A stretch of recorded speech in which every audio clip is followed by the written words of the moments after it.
ছোট বাচ্চা অসুস্থ হলে এই একটি দোয়া পরে ফু দেন, আপনার চোখের পলকে সে বাচ্চাটি সুস্থ হয়ে যাবে ইনশাআল্লাহ। যাদের ছোট বাচ্চা রয়েছে তাদের জন্য খুব ইম্পর্টেন্ট।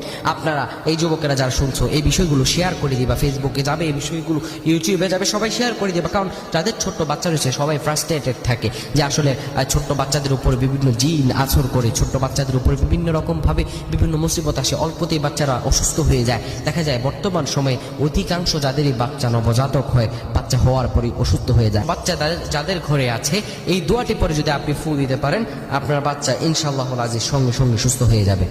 নবীজি বলছেন কোনো ব্যক্তি অসুস্থ হয়ে যায় এই দোয়াটা 7 বার পাঠ করবে। দোয়াটি কি? আহসানুল্লাহিল আযীম রব্বাল আরশিল আযীম আইয়াশফিয়াক, আসআলুল্লাহুল আযীম রব্বাল আরশিল আযীম আইয়াশফিয়াক।